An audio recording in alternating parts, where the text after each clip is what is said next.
Hello everyone, good morning.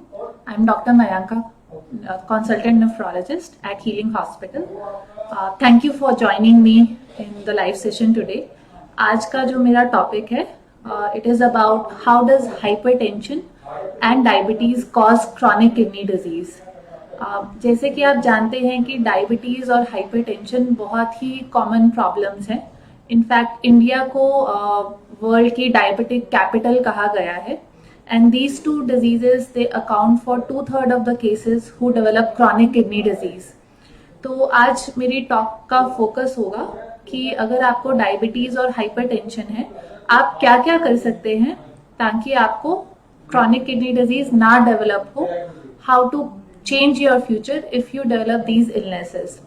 Secondly, अगर आपको diabetes और हाइपरटेंशन है and you develop chronic kidney disease, तो आप क्या कर सकते हैं ताकि आपके जो क्रॉनिक किडनी डिजीज है वो प्रोग्रेस ना करे. So will start with diabetes first. तो डायबिटीज ऐसी बीमारी है जिसमें आपकी बॉडी के अंदर परसिस्टेंटली हाई ग्लूकोज लेवल रहता है. सो मोस्ट कॉमनली जो ये हाई ग्लूकोज लेवल रहता है, it leads to long term damage to all your organs. आपकी जो बड़ी वेसल्स होती हैं as well as small vessels of your body. तो जो हमारी किडनीज हैं, if they are consistently expose to high glucose level, जो उसके अंदर छोटी छोटी वेसल्स होती हैं which we call as capillaries, high glucose level से they get damaged. So eventually ये जो कैपिलरीज हैं ये नेफ्रॉन को सप्लाई करती हैं which is the filtering unit of the kidney. तो अगर इन वेसल्स में डैमेज हो जाता है, then that leads to protein leak. और लॉन्ग टर्म ये जैसे ही डैमेज कंटिन्यू रहता है, that leads to decrease in renal function as well as filtering capacity of the kidneys.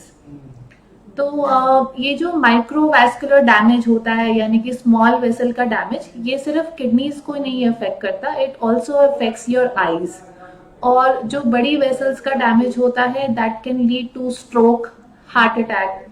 तो डायबिटिक पेशेंट्स के लिए long term blood glucose control में रखना बहुत ज़रूरी है.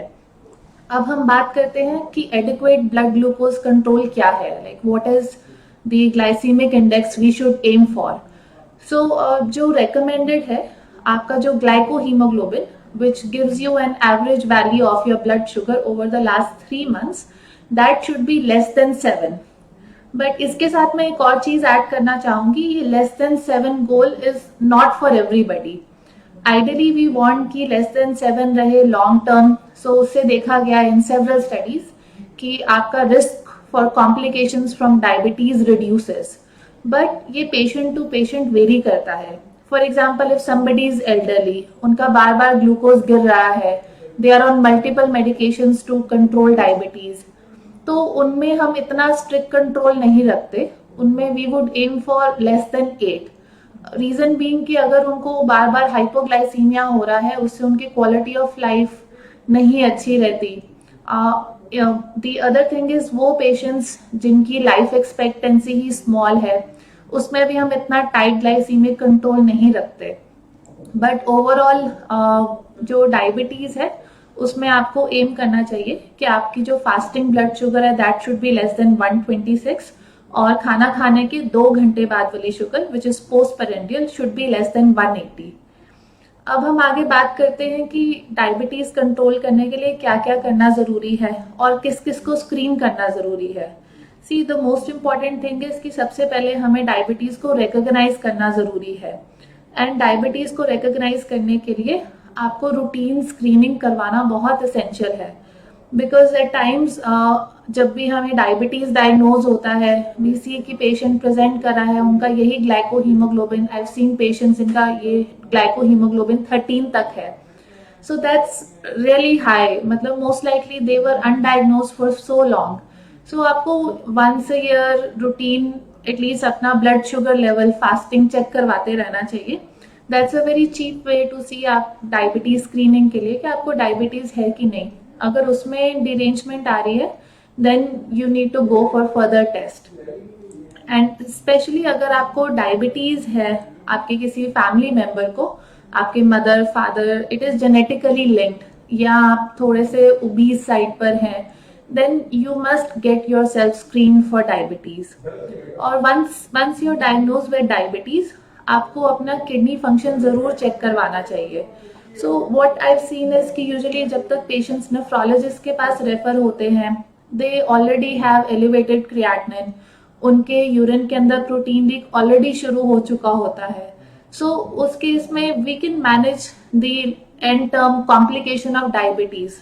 बट सबसे जरूरी पार्ट होता है जब इनिशियली आप डायग्नोज होते हैं, however doctor is seeing you, अगर वो उसी वक्त आपको स्क्रीनिंग करे आपकी किडनी डिजीज की और प्रोटीन यूरिया की, if it is controlled early on, that improves your long term outcome. You can really change your future अगर आप initially अपना डायबिटीज को अच्छे से कंट्रोल कर ले and you are on proper medications. So whenever you are diagnosed with diabetes, I would suggest कि सब पेशेंट्स को अपने यूरिन का टेस्ट करवाना चाहिए for the amount of proteinuria, that is urine albumin to creatinine ratio. ये हमें बताता है कि अप्रोक्सीमेटली 24 घंटे में आपके यूरिन में कितना प्रोटीन लीक हो रहा है. And if that is high, तो उसका इलाज है हमारे पास. उसके लिए हम आपका ब्लड प्रेशर एडिक्वेटली कंट्रोल करते हैं. There is a group of medication, ACE inhibitor और आर्ब. अगर यही दवाइयां अर्ली ऑन शुरू हो जाएं डायबिटिक्स में, लॉन्ग टर्म इन पेशेंट्स के अंदर सीकेडी डेवलप होने के चांसेस बहुत कम होते हैं. So you need to be on these medications early on. And for example आप डायबिटीज से डायग्नोज होते हैं and you already gotten your urine checked for albumin and creatinine. आपका जो यूरिन में एल्ब्यूमिन टू क्रिएटिनिन रेशियो है that is less than 30 milligram पर ग्राम, जो हमारा एम होता है. आपका रीनल फंक्शन बिल्कुल स्टेबल है. In that case it's important कि आप टाइम टू टाइम, अगर बिल्कुल आपका रीनल फंक्शन स्टेबल है, so at least once a year आपको अपना किडनी और यूरिन का टेस्ट जरूर करवाना चाहिए. In addition to that, it's important to get your eyes checked for diabetic retinopathy. The reason why I'm emphasizing so much on this is because जो retinopathy है वो भी microvascular यानी small capillaries के damage से होती है, and similar thing happens in the kidneys. So जिस time पे आपको retinopathy develop होती है, most of the time around you can develop diabetic nephropathy or diabetic damage to the kidney around the same time. सो वो भी once a year screening जरूरी होती है. सो नेक्स्ट हम बात करेंगे कि और हम क्या कर सकते हैं डायबिटिक पेशेंट्स के लिए. सो ब्लड प्रेशर के लिए स्क्रीनिंग बहुत जरूरी है. अप्रॉक्सीमेटली 85% पेशेंट्स जिनको डायबिटीज है उनको हाइपरटेंशन भी होती है. So you need to get yourself screened. Hypertension ऐसी बीमारी है जिसके लिए you won't have any symptoms. 95% patients को कोई सिम्टम्स नहीं होते regardless their blood pressure is running high. So I would suggest कि आप अपना रूटीन में जैसे ब्लड प्रेशर चेक करवाते रहें. अगर आपका ब्लड प्रेशर हाई साइड पे आ रहा है, then you need to start taking medications. और मेडिकेशंस में फर्स्ट लाइन मेडिकेशन जो कि बहुत ट्रायल्स में it has shown that will improve your outcomes, not just for kidneys but overall health, heart health and reduce your risk for stroke is अगर आप ACE inhibitor या आर्ब पे हैं, जिसके अंदर बहुत सारी मेडिसिन आती हैं. Just to name a few, जैसे रैमिप्रिल है, इनालाप्रिल है, और आर्ब्स में टेलमीसाटन है. So if you are diagnosed with hypertension and you have diabetes, आपको एक strict blood pressure control maintain करना जरूरी है. The other thing is dyslipidaemia, यानी आपका कोलेस्ट्रॉल अगर एलिवेटेड है, then you need to start taking medications to reduce the cholesterol level. अगर initial lifestyle modification से cholesterol नहीं improve हो रहा. So by doing all these measures in patients who have diabetics, you can really change how your future looks like. Because आपका अगर sugar थोड़ी देर के लिए elevated रहती है, मे बी आपको शॉर्ट टर्म उसका कोई साइड इफेक्ट नहीं होगा, but long term it takes a toll on on your heart, on your overall health, on your kidney health. So अब मैं बात करने जा रही हूँ हाइपरटेंशन के बारे में. जो हाइपरटेंशन का मतलब आपकी ब्लड प्रेशर जो है बॉडी के अंदर दैट इज एलिवेटेड. अगर आपकी वेसल्स जो आर्टरीज हैं उसके अंदर ब्लड प्रेशर हाई रहता है, यू कैन इमेजिन कि वो वेसल्स इनिशियली ज्यादा स्ट्रेच करती हैं, बट विद लॉन्ग टर्म अगर ब्लड प्रेशर इतना ही हाई रहता है, that leads to weakening of the vessels, hardening of the vessels, narrowing of the vessels. So long term high blood pressure से vascular damage होता है, which has its own complications. I'm going to focus on the kidney complications first. जैसे कि मैंने बताया कि kidneys के अंदर स्मॉल वेसल्स जाती हैं जिनको हम बोलते हैं कैपिलरीज. सो लॉन्ग टर्म अनकंट्रोल्ड हाइपरटेंशन से क्या होता है, उन वेसल्स के अंदर ज्यादा प्रेशर रहता है, those vessels get hardened and eventually as a response to high blood pressure उसके अंदर वो वेसल्स नैरो हो जाती हैं. The point being, body is trying to protect the kidney from the high blood pressure, but because वो vessels narrow हो जाती हैं, हमारी किडनी को जितनी ब्लड सप्लाई मिलनी चाहिए उतनी मिलती नहीं है.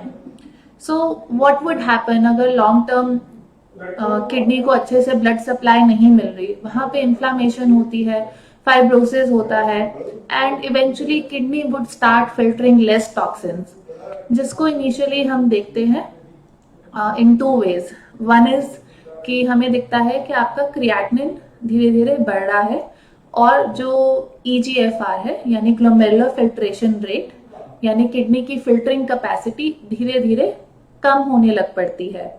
The other thing which we see is कि इसके साथ किडनी के जो फिल्टर हैं they start leaking proteins. So again maybe अगर आपका ब्लड प्रेशर थोड़ी देर के लिए एलिवेटेड रहता है, that doesn't lead to much damage, but long term elevation of blood pressure leads to damage in the kidneys. और kidneys बहुत important role play करती हैं हमारा ब्लड प्रेशर मेंटेन करने में. सो आप इमेजिन कर सकते हैं कि अगर आपको किडनी प्रॉब्लम है तो ब्लड प्रेशर और हाई होगा, ब्लड प्रेशर और हाई होगा वो किडनी को और डैमेज करेगा, and that leads to a vicious cycle जिसमें eventually patients develop kidney failure. So जो ये हाइपरटेंशन और डायबिटीज है, that accounts to about 60 to 70% patients who develop end stage renal disease or chronic kidney disease in India. Now I am going to start taking some questions. So पहला question है राहुल कुमार से. उन्होंने मुझसे पूछा है, how many chances do diabetes patient have that they can have kidney disease and how can we take precautions? See, patients जिनको diabetes होता है, depending on what type you have, type 1 or type 2, there are high chances that you would develop kidney disease. इसमें बहुत सारे factors depend करते हैं. The main being कि आपका ओवरऑल ग्लाइसीमिक कंट्रोल कितना है, आपका शुगर कंट्रोल कैसा है, आपको डायबिटीज के साथ हाई ब्लड प्रेशर है कि नहीं है, आपकी एज क्या है. So all these factor play into role कि कौन ज्यादा at risk for kidney disease है. बट बाय डिफॉल्ट अगर आपको डायबिटीज है, you are at risk. Mostly patients, 10 to 15 years, once they develop diabetes, they would develop some form of chronic kidney disease, which you can see in the form of proteinuria, यानी कि आपके urine के अंदर protein leak शुरू हो जाएगा and eventually आपका kidney function धीरे धीरे डिक्लाइन करना शुरू कर देता है. So the main precaution being, again I would like to emphasise कि ग्लाइसीमिक कंट्रोल बहुत अच्छे से इम्प्रूव करना चाहिए. Now I'm going to go to the next question.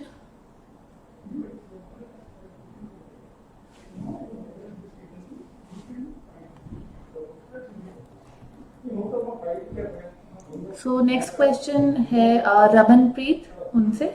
उन्होंने पूछा है, can creatinine be regulated with change in diet? If so, what should we eat? सो मैं यही सजेस्ट करना चाहूँगी कि मेन चीज़ जो आपको डाइटरी मॉडिफिकेशन अर्ली ऑन ज़रूरी है इज़ सॉल्ट रिस्ट्रिक्शन.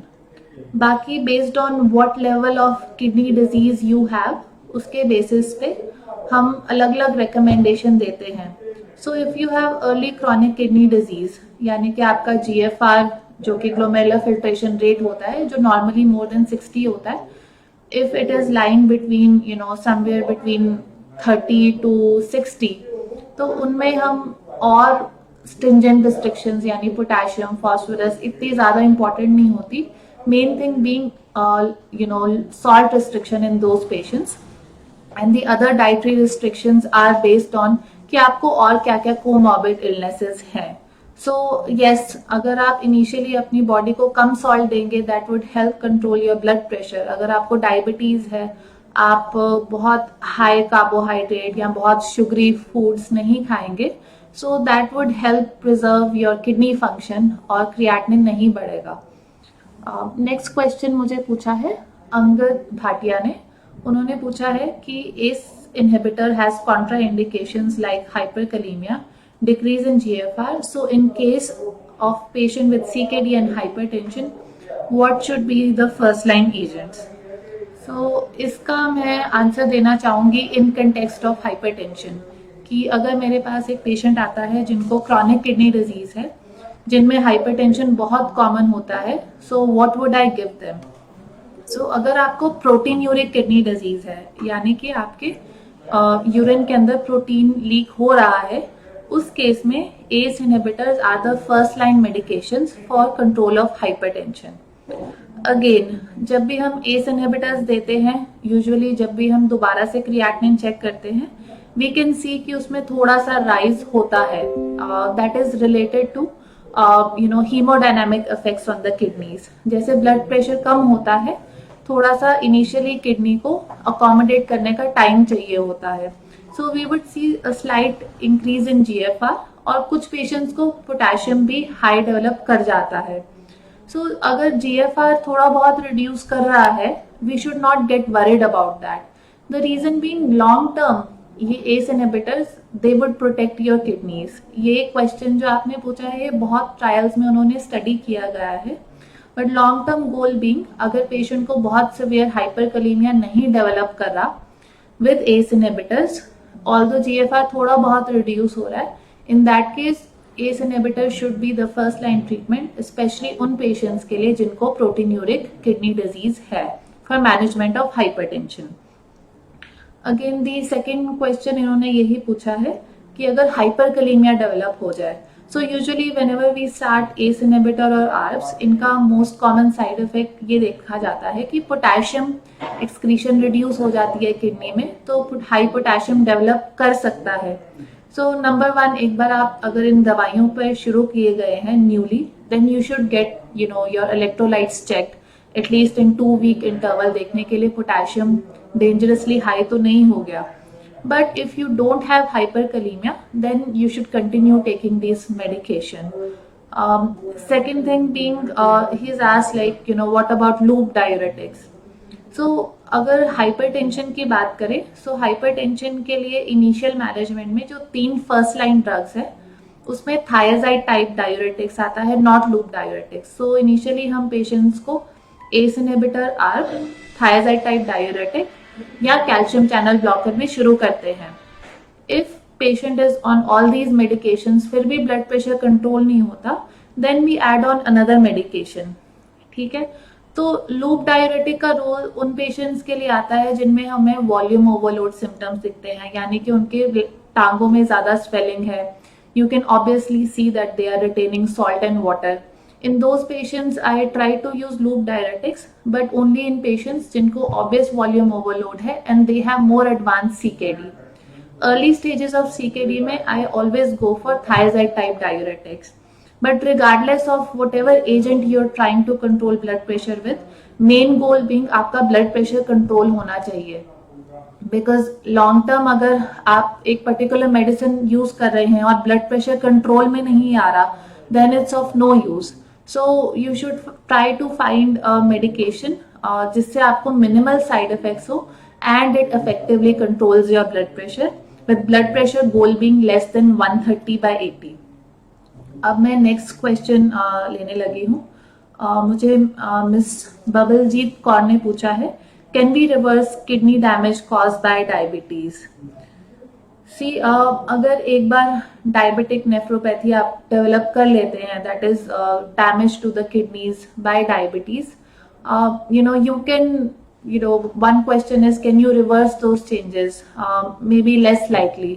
ऐसा कोई एजेंट नहीं है कि अगर एक बार डैमेज हो जाता है then you can reverse it. But once you see the damage is there is a lot that you can do to prevent progression. कि अगर आपको ऑलरेडी CKD डेवलप हो गया है, you can do several things कि आपका जो creatinine है उसका एलिवेशन रुक जाए। उसमें most important being salt restriction, good blood pressure control, adequate control of diabetes and हम उसके साथ मेटाबॉलिक पैरामीटर्स, जैसे अगर आपको मेटाबॉलिक एसिडोसिस है या आपकी बॉडी में बहुत ज्यादा एसिड बन रहा है, that in turn leads to kidney damage and muscle weakening, हम अगर उसको कंट्रोल में करते हैं, that has shown that these measures lead to prevention of CKD progression. So इसीलिए I would like to emphasise कि अगर आपको डायबिटीज और हाइपरटेंशन है, you should get yourself screen at regular basis for kidney disease, ताकि जितना जल्दी आप डायग्नोज करेंगे कि ये प्रॉब्लम है, more you can do in early stages to prevent the progression. Next question पूछा है अमरिंदर सिंह ने। So his question is, are there medications that we should avoid in CKD patients? So yes, actually काफ़ी सारी medicines हैं जो कि हमारी kidney help करती है एक्सक्रीशन में।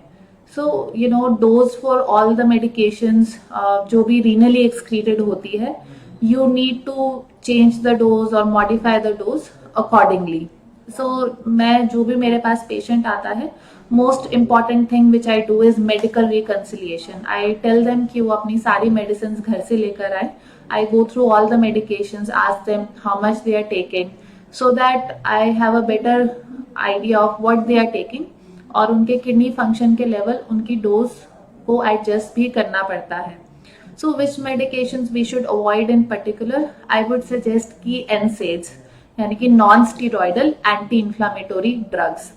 मोस्टली ये drugs as a pain killer use किए जाते हैं and very commonly you know these are available over the counter without prescription. Example being ibuprofen, diclofenac.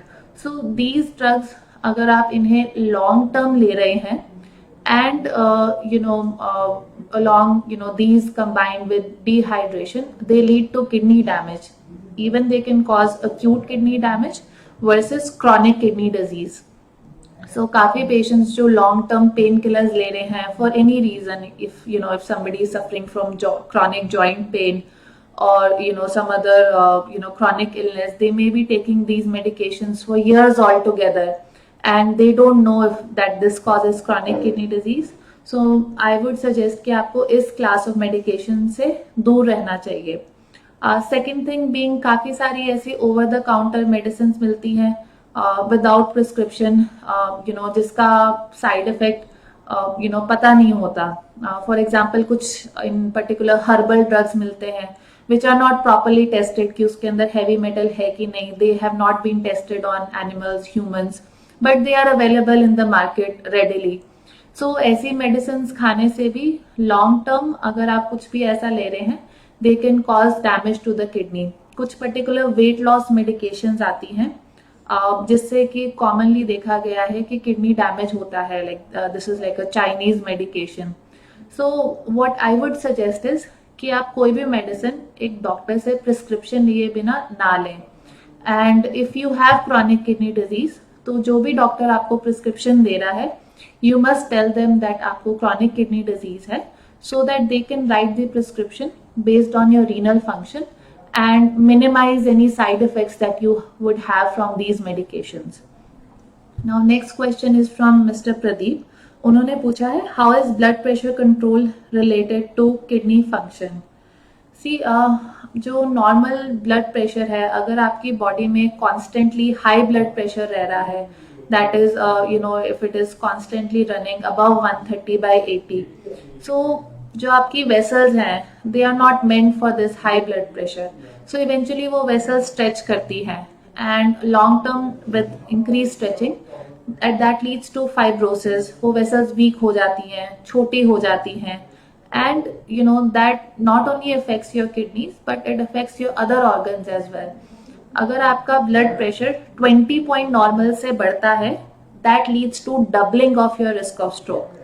यानी जिन पेशेंट्स का ब्लड प्रेशर इतना हाई बहुत लॉन्ग टर्म रहता है, उनको स्ट्रोक का रिस्क ज्यादा रहता है। This is just one example. जो किडनीज हैं उसके अंदर बहुत स्मॉल वेसल्स जाती हैं, what we call as capillaries, जो ब्लड सप्लाई देती हैं। So long term high blood pressure से वो वेसल्स डैमेज हो जाती हैं एंड इवेंचुअली किडनी के अंदर जो वेसल्स हैं वो हार्डन स्मॉल हो जाती हैं, किडनी को ब्लड सप्लाई कम मिलती है and then that leads to worsening of kidney function. So high blood pressure is not good for your overall health. So जो भी patients hypertension से suffer करते हैं, whenever they are newly diagnosed or they see me in the clinic for the first time, मैं उन्हें हमेशा यही emphasize करती हूँ कि although आपको इस बीमारी के कोई सिम्टम नहीं है, आप इस बीमारी को कंट्रोल करके अपनी लाइफ एक्सपेक्टेंसी, अपनी क्वालिटी ऑफ लाइफ इंप्रूव कर रहे हैं. It's like buying an insurance for yourself if you take these anti hypertensive medications. Because मैंने बहुत कॉमनली देखा है कि whenever I ask the patients they would say yes, मुझे hypertension के बारे में किसी डॉक्टर ने 3 साल पहले बताया था. I took medications for 10 days and then I stopped because I was feeling fine. So मुझे और and by the time they see me उनको already chronic kidney disease develop हो चुका होता है and they are not taking medications for their hypertension. So मुझे ये देख के बहुत दुख होता है. I always जो भी newly diagnosed hypertensive होते हैं मैं उनके साथ बहुत टाइम स्पेंड करती हूँ क्लिनिक में so that they understand the illness better. Because hypertension में सबसे ज्यादा ट्रीटमेंट में रोल पेशेंट का होता है. They need to take their medications as prescribe. उनको घर में अपना ब्लड प्रेशर रेगुलर बेसिस पे भी चेक करना चाहिए so that they know how their blood pressure is running. Next question मैं लूंगी मिस राय से. So do kidneys filter sugar? So इसका आंसर ये है कि हाँ, kidneys they filter blood. So kidney के अंदर with all the blood usually sugar भी जाता है but most of that sugar is reabsorbed. So जो नॉर्मल किडनीज हैं they don't excrete sugar in the urine. तो जब भी मुझे यूरिन के अंदर शुगर दिखता है दैट इज ऑलवेज एबनॉर्मल. कि उसका रीजन भी या तो आपकी ब्लड का शुगर लेवल ज्यादा है. सो उन पेशेंट्स को I would screen for diabetes.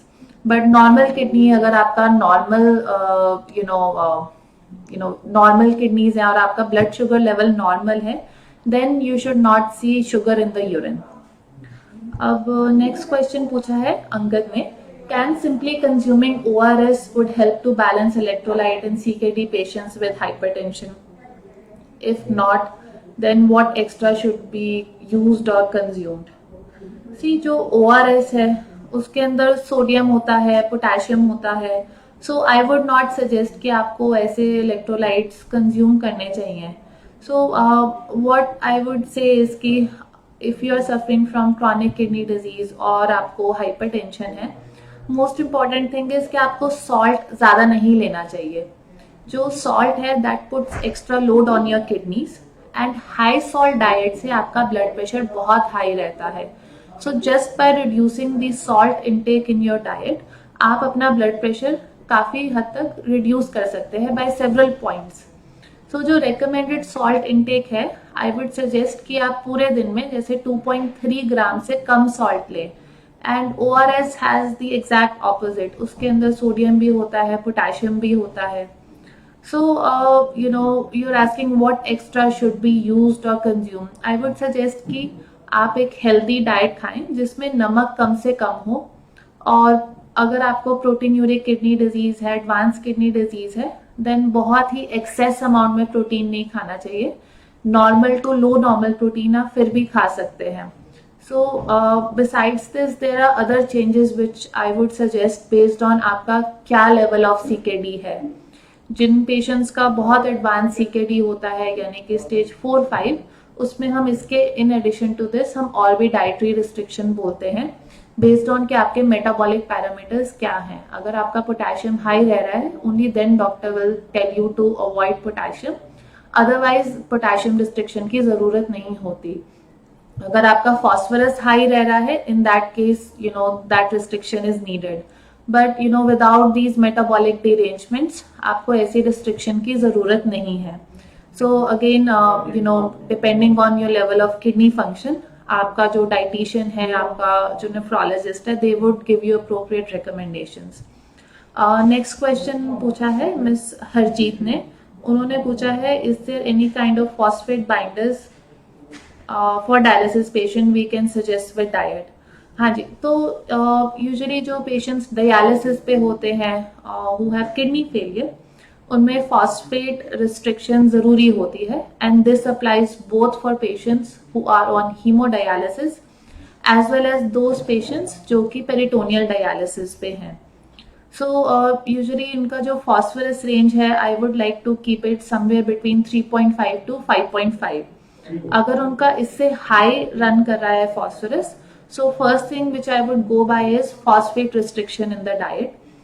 जैसे हमारे हॉस्पिटल में डायलिसिस यूनिट में we have a renal dietitian, so इन पेशेंट्स की मैं उनके साथ डिटेल्ड डाइटरी काउंसलिंग करवाती हूँ, so that patients understand better कि किन foods में high phosphorus है and what they should reduce without compromising on the nutritional value of the food as well. So if patient has high phosphorus despite dietary restrictions, उस case में हम phosphate binders देते हैं।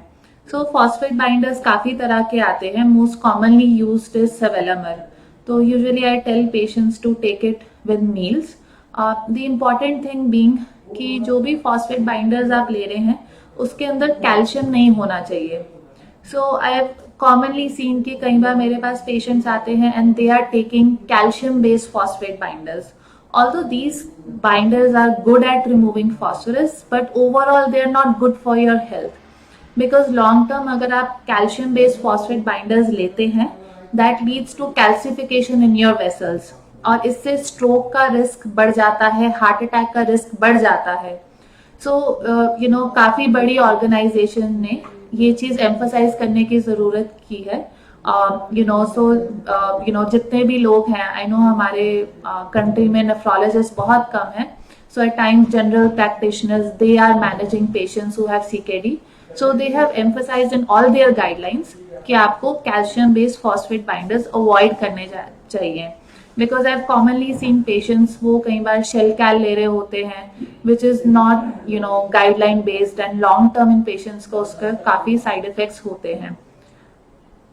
So next question मुझे पूछा है साहिल ने, इन्होंने पूछा है what is the difference between renal hypertension and blood hypertension. तो जैसे कि मैंने बताया कि जो हाइपरटेंशन है वो क्रॉनिक किडनी डिजीज पेशेंट्स में बहुत कॉमनली पाई जाती है, and the other thing vice versa, जिनको हाइपरटेंशन होती है they are at risk for chronic kidney disease. So what is renal hypertension. So हमारी किडनीज बहुत इंपॉर्टेंट रोल प्ले करती हैं in maintaining a good blood pressure. So हमारी kidneys के अंदर काफी सारे हार्मोन सक्रीट होते हैं जिनका एडिक्वेट बैलेंस चाहिए होता है to maintain good blood pressure. Secondly, जो किडनीज हैं वो सॉल्ट एंड वाटर निकालने में हेल्प करती हैं। सो अगर आपकी किडनीज एडिक्वेटली सॉल्ट और वाटर जो आप खा रहे हैं डाइट में वो नहीं निकाल पा रही, वही सॉल्ट एंड वाटर रिटेंशन से आपको हाइपरटेंशन हो जाएगी। So at times it is a chicken and egg situation कि पेशेंट हमारे पास सीकेडी के साथ आता है and they have high blood pressure, so we are not able to always differentiate कि पहले हाइपरटेंशन शुरू हुई कि किडनी डिजीज शुरू हुआ। बट अगर आप पूछते हैं नॉर्मल हाइपरटेंशन, सो इनिशियली अगर पेशेंट्स का किडनी फंक्शन नॉर्मल है, when they develop hypertension, then we don't call it renal hypertension. So most commonly हम देखते हैं, इसको बोलते हैं एसेंशियल हाइपरटेंशन, जिसका कोई कॉज नहीं मिलता। अगर यही हाइपरटेंशन हमें यंग पेशेंट्स में मिलता है, like somebody who's 20 years old, then that is always concerning कि इन पेशेंट्स में एसेंशियल हाइपरटेंशन इतनी कॉमन नहीं होती, specially if they have a normal body weight, they don't have diabetes. उन केसेस में वी लुक इन फर्दर कि उनको hypertension क्यों है इस यंग एज में। सो उसमें one of the important test that we do is we do renal artery doppler, यानी हम किडनीज की जो ब्लड सप्लाई वेसल्स होती हैं उसमें देखते हैं फ्लो कैसा है। So there are certain disorders like fibromuscular dysplasia, renal artery stenosis. अगर हमें ये चीजें मिलती हैं which can be found out by renal artery Doppler और सीटी एंजियोग्राम, देन उन पेशेंट्स में अगर हम इसका ट्रीटमेंट करें अगर वो जो वेसल किडनी को सप्लाई कर रही है, if that is small in size या उसके अंदर स्टेनोसिस है, there are measures to improve the blood flow. उस केस में हम हाइपरटेंशन क्योर कर सकते हैं इन यंग पेशेंट्स, और ऐसी बहुत कम कंडीशंस है जिसमें हाइपरटेंशन क्योर हो सकती है। Mostly it is a disease कि हम उसकी लॉन्ग टर्म मेडिकेशन लेते हैं। But I have seen some patients जिनका अगर अर्ली ऑन स्टेजेस में as soon as they are diagnose with hypertension and we see कि हमें ऐसा कोई कॉज मिलता है, they get renal artery stents और एंजियोप्लास्टी, उसके बाद उनका blood pressure without any anti hypertensive medication control हो जाता है। There are other causes of renal hypertension as well. तो हम एक प्राइमरी एल्डोस्टेरोनिज्म के लिए पेशेंट्स को स्क्रीन करते हैं। So all these are factors in those patients जो यंग एज में प्रेजेंट करते हैं। बट यूजुअली अगर मुझे कोई मिडल एज में पेशेंट प्रेजेंट करते हैं with hypertension, always they don't need to get tested for all these things. Next question है, is UTI related to kidney dysfunction? See, जो पेशेंट्स को UTI होता है, सो आई वुडेंट से कि जिनको CKD है इन पर्टिकुलर उनको UTI ज़्यादा होता है। बट यू कैन इमेजिन अगर कोई भी पेशेंट है, उन्हें कोई भी किडनी के अंदर स्ट्रक्चरल एबनॉर्मेलिटी है या ब्लैडर के अंदर स्ट्रक्चरल एबनॉर्मेलिटी है which prevents normal drainage of urine, then that would lead to UTI and that thing in itself can also lead to kidney disease. जैसे कि मैं आपको एग्जांपल बताती हूँ, कुछ पेशेंट्स को होता है न्यूरोजेनिक ब्लैडर। दैट मीन्स उनका जो ब्लैडर है वो नॉर्मली कंप्रेस नहीं करता, they don't know if their bladder is filled with urine. So उन पेशेंट्स में क्योंकि यूरिन अच्छे से ड्रेन नहीं हो पाता, that leads to back pressure to the kidneys and that leads to CKD। At the same time क्योंकि urine इतनी देर तक ब्लैडर में खड़ा रहता है, that predisposes them to UTI as well. So per se CKD doesn't lead to UTI, but काफी सारे ऐसे रिस्क फैक्टर्स हैं। If those are present in patients who have recurrent UTI, that also leads to kidney disease. Another thing being जो हम देखते हैं reflux nephropathy, यानी कि जो यूरिन का फ्लो है वो यूरेटर से ब्लैडर के अंदर आने की बजाय उल्टी साइड पे जाता है। So these diseases are often correlated. So with this, I would like to close the session. Thank you so much for joining me today. अगर आपको कोई भी और questions है और concerns है, feel free to send me a message here. Thank you so much. Have a good day.